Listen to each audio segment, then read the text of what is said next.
certainly, certainly don't think this is an entirely favourable matchup against for Nicholas. Discount, even factoring his self-inflicted handicap. I think Joshua's got some pretty strong opportunities here to get his trick room mode up and just go and start sweeping there. But we see the Morwell and Thunderous lead. Right, yep, and we see also a Groudon and Kangaskhan lead as well. So Nicholas straight going for the offensiveness here. We do see Josh bring the Thunderous here, sort of a cross between support and obviously firing off, let's say, T-bolts and everything of the sort. And we do see his own Morwell, which will put the Intimidate pressure, as we saw him try to do effectively in the previous stream that we had him on a few rounds ago. Yeah, getting the Intimidate off on the Groudon means his Thunderous is a strong chance to, survive attacks like the Double Edge from Kangaskhan or the Fire Punch from Groudon. It also means that if Groudon has Precipice Blades, which is a strong possibility, that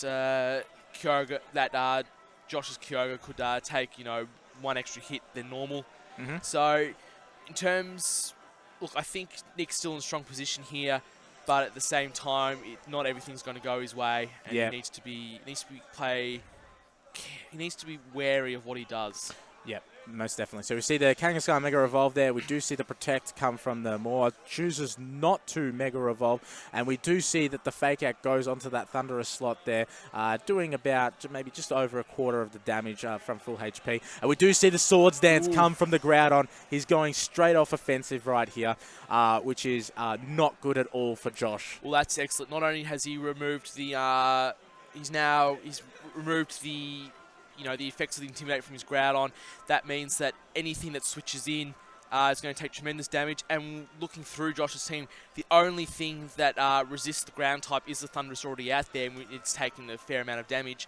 The Goldgeist does resist, but it's not going to want to switch in. I doubt it would be able to take 2 Precipice Blades. Most definitely. So we do see the Kyogre come into here, and that is going to win the Weather War in this matchup. He's going to override Desolate Land with our Primordial Sea.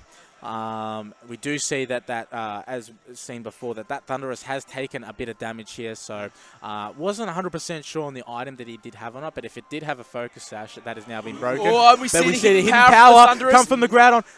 From the Oh, he gets the KO. And that's a Hidden Power Water. Hidden Power Water. Sorry, my apologies. I got so excited in that one. But that was an extremely well played. We see the roar from Kangaskhan. And a roar from Kangaskhan. It's been switched out. Oh, my goodness. And in comes the Morwell with the Intimidate drop.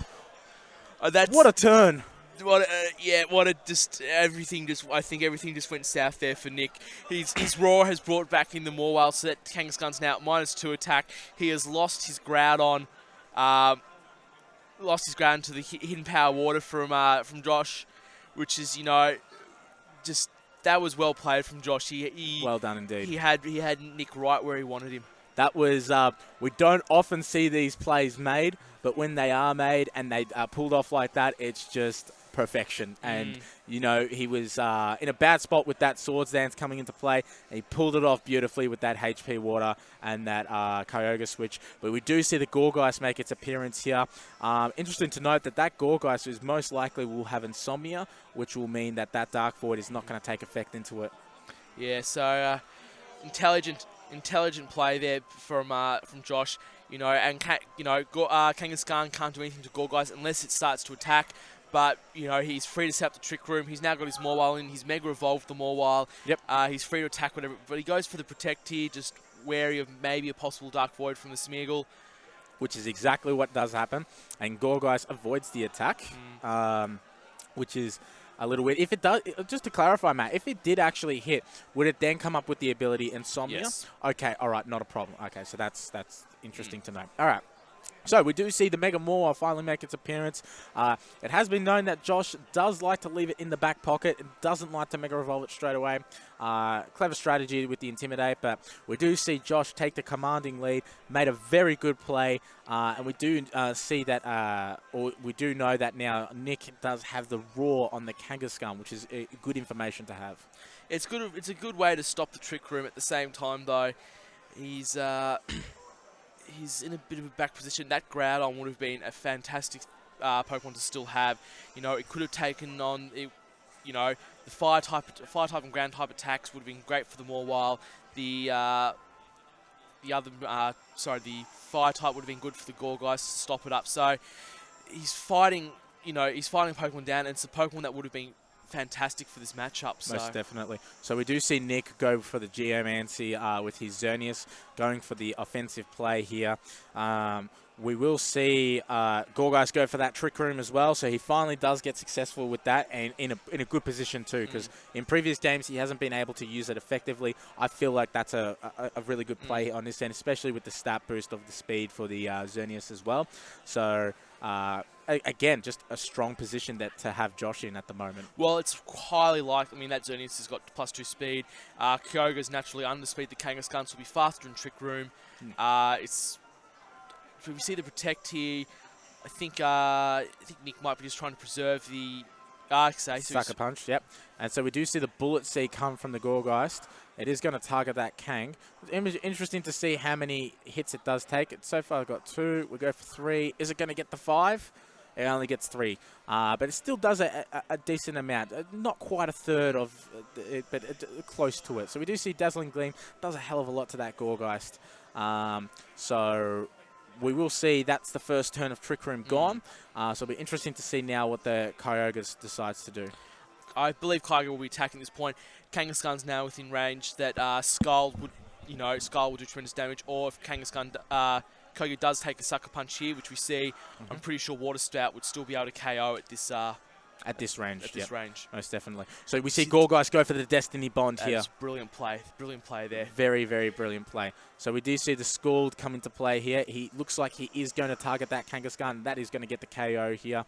Now, if that Xerneas goes for the Dazzling Gleam or the Moon... Oh, he goes for the Moonblast. Okay, so he's going for the Kyogre. So smart play on his end. And he actually gets the KO on it too. So great play there by Nick, given the circumstances that he's currently in. Yeah, so he might be aware of the Destiny Bond. We did see Daniel Walker, a good friend of Joshua's, use Destiny Bond Gorgeist at Sydney Regionals. Sure. That did get a bit of coverage in the community, so Nick has obviously studied up and is aware of exactly what Gorgeist can do. Yeah, most definitely. So we do see the Smeargle come into play here. So little bit alarming here. I'm not 100% sure if it is a Scarfed Smeargle that he is running, but if he is a Scarfed Smeargle, what he could potentially do is put that Mawile to sleep. Gorgeist will be protected, but with Trick Room up though, the Mawile will move ahead before the Smeargle. That's a very important thing to note as well. Trick Room is still up. There you go. Josh is in a very good position at this stage. Yeah, I can't see that Mawile will be going second behind that Gorgeist. I can't see any way around that unless, Smeargle goes for a Fake Out. If it goes for a Fake Out, then look, Josh can almost sit back a bit here. He just needs to avoid having his Mawile put to sleep. Yep. So he does opt to go for that Protect. We do see the Destiny Bond again come from the Gorgeist. Really wants to start taking down someone with it. Goes for the final Gambit. Mawile protects. We see the Moonblast and Mawile protects again. So that is sneaky shenanigans right there. Sneaky shenanigans. That would have been very interesting. I don't know if Smeargle's got enough HP to take down a Mawile with final Gambit. But it will do a decent amount to it. Will do a decent amount. But the funny thing is, though, now Josh knows. So if Josh starts targeting down the Smeargle, that could be different. But the other thing to note is that this is the last turn of Trick Room. This is the last turn of Trick Room. He's gone for the Iron Head on the Smeargle. Yep, that's going to be a KO there. He is gone and opted for that Destiny Bond again. Xerneas is going for that Moonblast. Obviously not going to go for that Gorgeist because it has been using that quite a fair bit. And the Twist Dimensions return. So basically, Trick Room has now expired. Yes, but with the Destiny Bond still in place, Joshua is free to set up that Trick Room again. If Xerneas attacks into Gorgeist this turn, the effects of Destiny Bond are still in play, which means Xerneas will be taken down by Destiny Bond and Joshua will win. So there we go. We see the Dazzling Gleam come into play. That is going to KO that Gorgeist, and I'm pretty sure it's going to take down that Xerneas with it, as you just mentioned, Matt. Yeah, it's a great way to ensure that next turn you're able to get another Trick Room off. We saw as I mentioned earlier, we saw Daniel Walker in Sydney do a similar trick against Martin Larumbe, and it's a very intelligent way of using Destiny Bond. You know, we usually think of Destiny Bond being used by a fast, you know your Gengar, quick, fast Pokemon just to try and get in as a last-ditch effort, but to use it as a way to guarantee you survive in the next turn. Yep. Is fantastic. Most definitely. So we do see Josh take out the first game there. No win for the Magikarp Warrior over here, but it is on to game 2 now. So Matt, how does one come back from this? How does one reevaluate themselves with a Magikarp on their team? Don't you? Well, I think Nicholas now knows about the hidden power water. Yep. So that will he won't be as casual leaving his Groudon on the field in front of that Thundurus. Yep. So he's got information. What he does with it is anyone's guess. Preserving the Groudon is crucial. Yep. No worries. So we do see the Thundurus and the Mawile coming in on Josh's side, and we see the Groudon Salamence coming in for Nicholas. So again, going straight for it again. We did reveal that he does have the Swords Dance on that Groudon, but obviously going to be playing a lot more cautiously with it now, knowing that Thundurus has Hidden Power Water, and all it will take is a simple switch in to get a KO. That KO didn't come from any crits or anything of the sort. It basically was right on the money. Doesn't need to rely on anything. Or the other thing to note is Mawile's Intimidate ensures that if the Kyogre comes in, it's unlikely that both Groudon and Salamence will be able to KO it. Certainly they won't be able to KO it before Thundurus gets off a Hidden Power Water. So it's certainly, this is a fantastic lead from Josh. Salamence does not enjoy facing Mawile at all. No. If Groudon tries for a Fire type's attack and Kyogre comes in, the Fire type attacks will fizzle, and most likely the Hidden Power Water will go into the Groudon. So fantastic lead from Josh. He is effectively locked out Nick quite convincingly. So we see the withdrawal of Salamence, and we are going to see a Smeargle come into play. We may see the Protect come from the Groudon. No, we see the double switch, which is something we don't see a lot. But he's going to go opt for the double switch, and he's going to go into Xerneas. Doesn't like that matchup at all. Decides that he's not going to use the moves these turns. It's going to take the double switch. We see the Protect come from the Mawile here. It'll be interesting to see what the Thundurus does. Thundurus goes for that Thunderbolt, goes into the Smeargle slot, and ooh, no! Almost KOs, but does get the paralysis, and that is unfortunate. That is unfortunate. Just going by. We saw the final Gambit before, and just running by.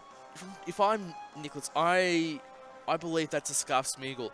I believe his plan was to try and get a final Gambit off and remove either the Thundurus or the Mawile. If he removes either one, then he's Groudon. Either his Groudon's in a safe position or his Xerneas is in a safer position. Yes, that's correct. So we do see the Mega Evolution come from Mawile. Mawile has not taken any damage yet as well. So he's going to put the pressure on, especially with that Xerneas. And unfortunately, we do see the paralysis for the Smeargle.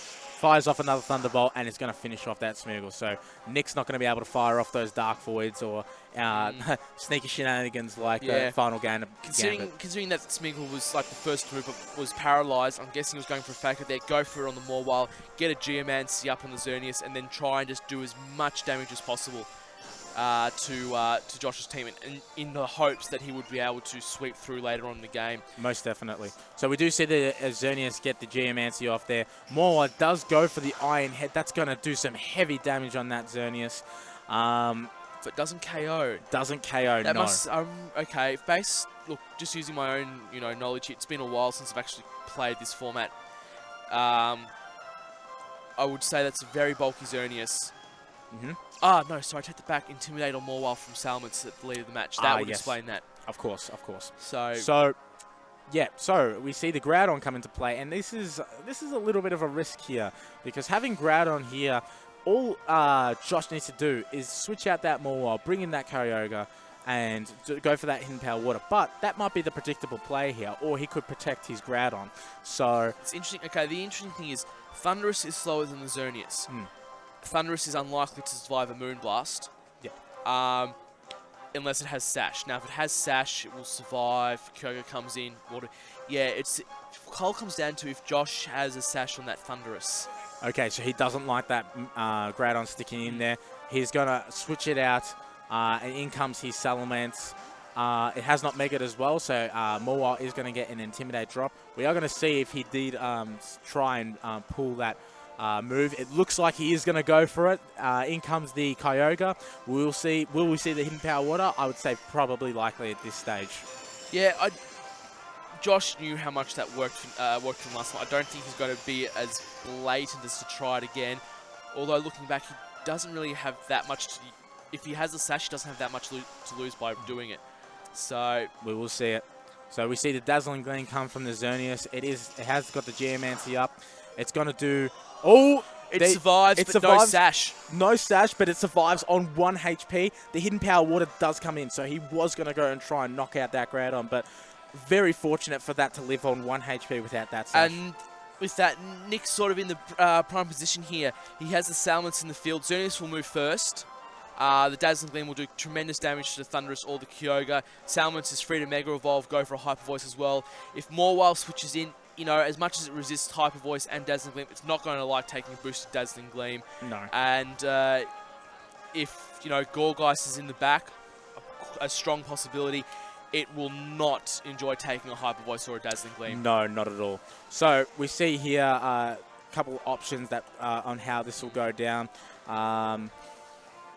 It'll be interesting. I think Xerneas is definitely going to be staying in. I think it's in a prime position, obviously, with Geomancy up and everything. But we do see the Mega from Salamence, which means he is going to stay in. We don't see any switch-outs on Josh's end as well, which will be interesting. So we do see the Dazzling Gleam here, which is going to KO that Thundurus. And it does bring that Kyogre down quite a bit to 13 HP. We are going to see the Hyper Voice, and that's going to polish off that Kyogre. It's interesting to note, no Thunder Wave from the Thundurus. I mean, Thunder Wave is almost ubiquitous in use on Thundurus because of Prankster.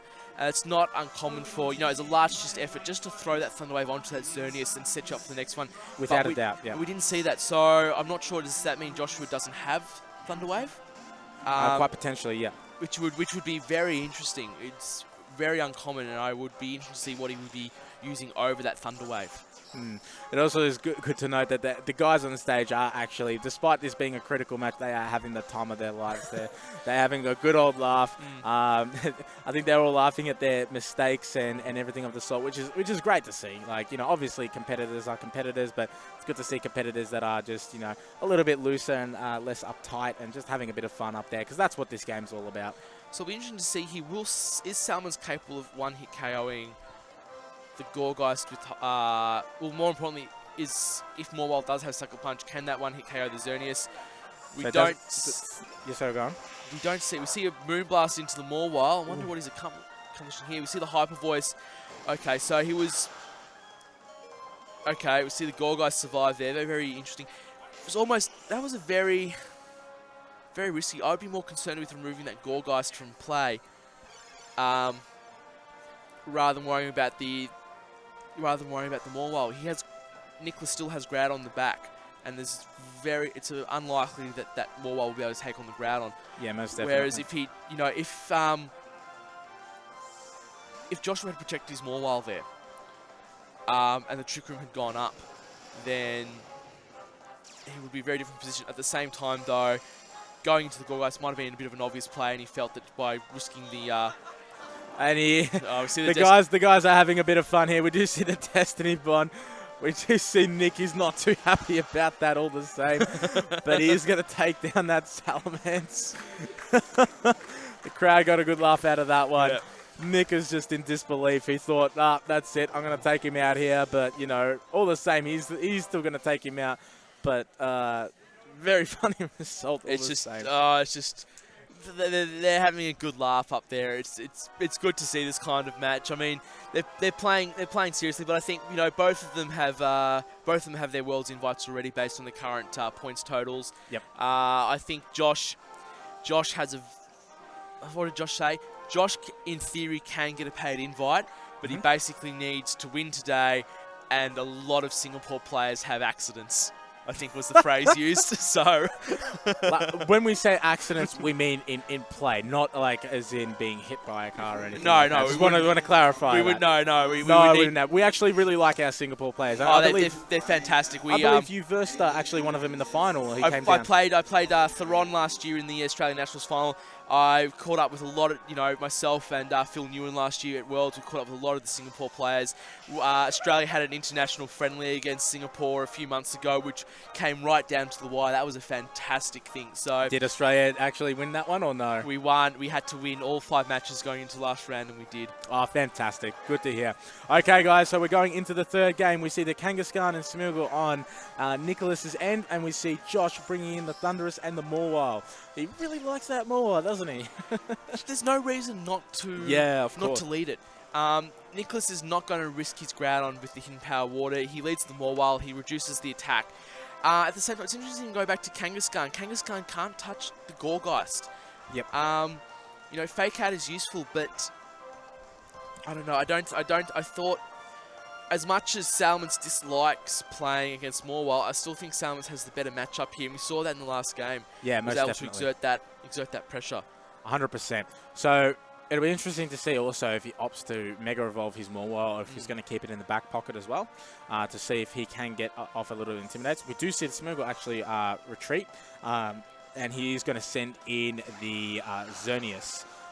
So we will see if the Morwile decides to stay in. It doesn't. So that was a good play on Nick's end. And we do see the Gourgeist here. So it's interesting because I think that was both a good switch on both players' ends. Obviously, as you mentioned, the Kangaskhan can't really do much, but it's also... Oh, no! He's paralyzed. And it's also interesting to know he has not Mega Evolved. He is going straight for that Gourgeist. Yeah, so that's Kangaskhan's ability of Scrappy there, allowing normal type moves to hit ghost type Pokemons. At the same time, we see both an incredible bulk of that Gourgeist and the value of that Intimidate. That double edge did 25% at best. Yeah, probably at best. But the paralysis on the Xerneas is it's painful, but it's workable. But it's workable. Painful. It's workable, but it's painful. Let's just hope that Hax is on his side. Hey. Oh, I think it'll be interesting either way. Oh, I've seen a few people had the Hax when it comes to speed ties and paralysis today. But this is such a crucial match, and when it comes down to just these little things, I think it was a smart move on his end not to Mega Evolve the Kangaskhan and get that little bit of damage done on the Gourgeist. That is a threat at the moment in terms of it does have the Trick Room. He will try to go for that speed control. So it'll be interesting to see what he does here. But he chooses to return with the Gourgeist, and he goes back into the Maw, obviously going for that Intimidate. Just going to show that you do not always need to Mega Evolve your Pokemon. No, but just to further weaken that Kangaskhan. Xerneas is paralyzed. It is possibly slower than the Morwile. We do see the Xerneas be withdrawn though, and he's bringing in the Smeagol again.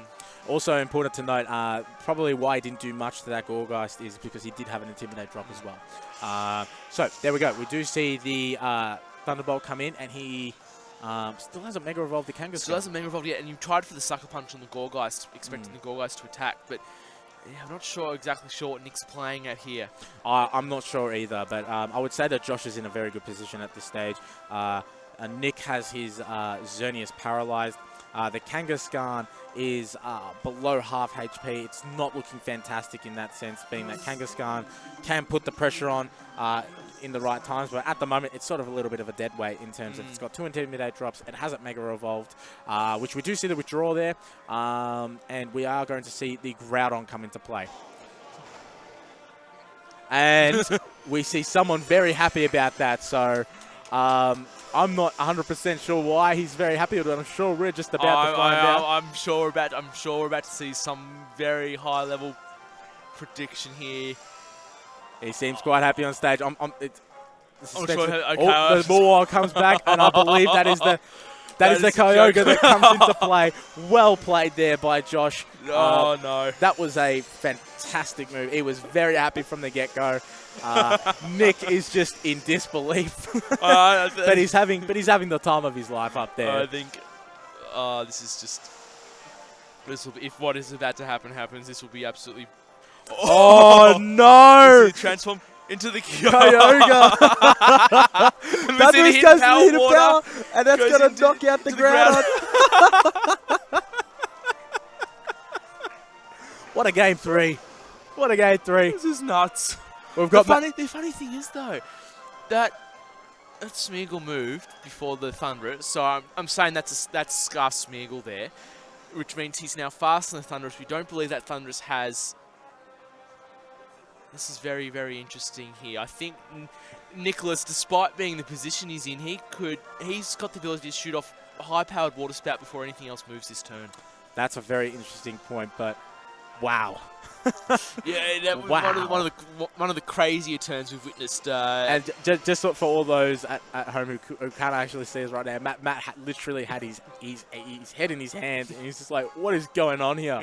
But we see the Protect come from the Kyogre there. He's obviously predicting something there. We see the Kangaskhan go for that fake out on that Thunderous there. Does a steady amount, and we are going to see the Water Spout come through, and that is going to clean up that Thunderous. The other thing though, now that he has Mega Evolved his Kangaskhan, he is not able to Do anything to that Gorgeist. Yeah, exactly. The other thing to note though, is Mawile Mega Evolved yet? I don't believe Mawile has Mega I Evolved, don't so believe you still so, get no. you still get the Intimidate on the Kangaskhan. The only problem with that though is that Mawile at best can Sucker Punch. It would not. I doubt it would be able to take a Water Spout from the Smeagol / Kyogre that Nick is currently using. Most definitely. The important thing also to mention, even if he does fire off that Water Spout, that's still going to do a decent amount to that Gorgeist.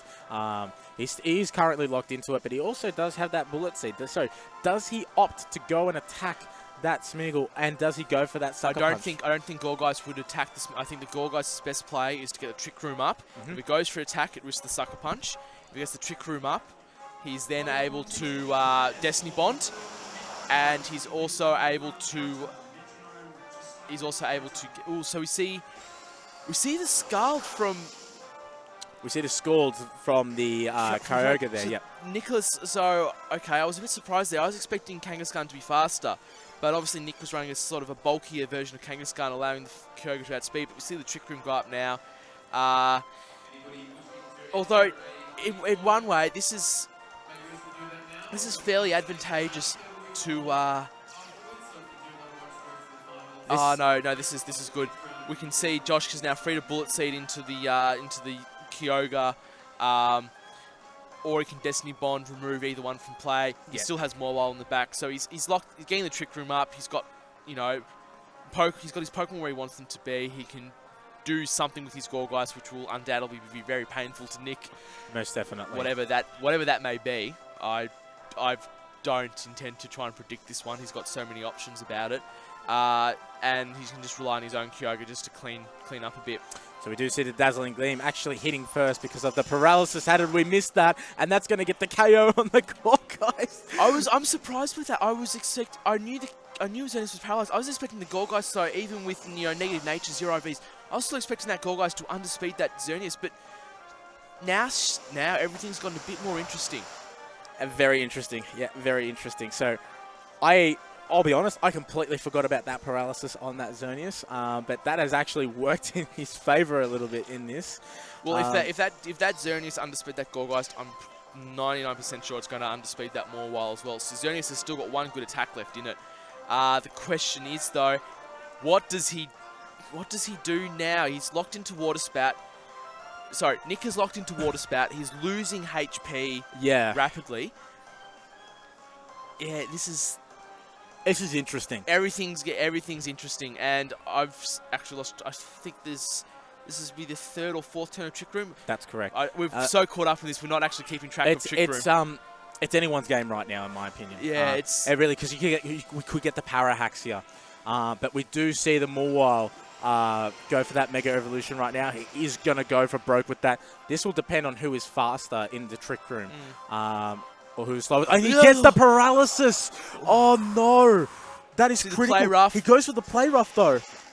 Onto the Smeagol, and he gets the KO. Should be good to note though, even though it's transformed and has Kyogre's high stats, Smeagol will still have kept its own HP stat. Smeagol doesn't have a high HP stat. But that is game to Josh Matos there. He's played exceptionally well against Nick. He played exceptionally well. The run of the Magikarp